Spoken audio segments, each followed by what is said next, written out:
Reflections by Natasha Rajendram. Anna did not want to get up, but threw her sheets aside and walked up to the body-sized mirror in the corner of the room. Slipping out of her nightgown, she gasped. She still wasn't used to the sight of herself. Tears burned in her eyes as she moved her hands over her breasts, down to her stomach, to her thighs. The scars made her shudder, made her hate the burns covering her body, made her loathe that she was saved just to look like this. "You should have died in that fire," she whispered, looking herself right in the eye. Who would want to touch this? Who would want to run their hands over your scarred, ribbed skin and fuck you? She stood there, scolding her reflection, wishing it would all just go away. Showers were still painful, her healing skin still sensitive to pressure, temperature. Picking out clothes was a nuisance. Skirts couldn't be too short, shirts had to cover up her arms and breast. Going outside was even worse. Women everywhere wearing low-cut tops and shorts short enough to see the curvatures of their behinds.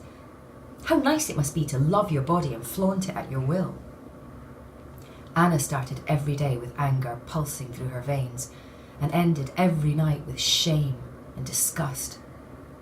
She could feel herself slipping further into this black hole that was her depression, but how could she not when everything around her seemed to remind her of her deformed body?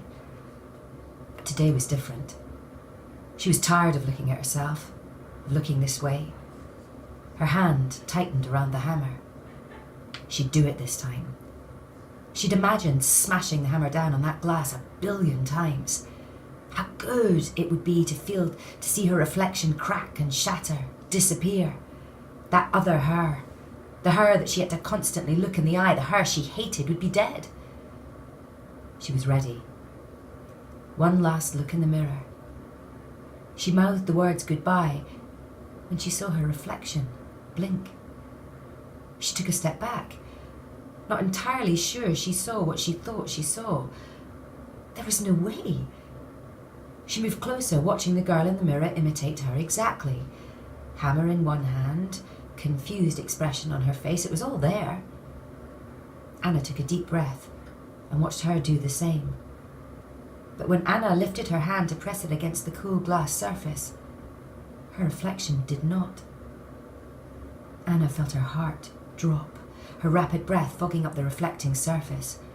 Suddenly her reflection smiled at her, a sweet smile with a hint of menace. Anna's sweaty palms were still pressed to the glass. The other her moved her hand up to meet Anna's. When Anna dared to look into her eyes, she could see the madness. This person in the mirror had Anna's sweet smile and her pretty features, but buried in the green of her eyes was pure crazy.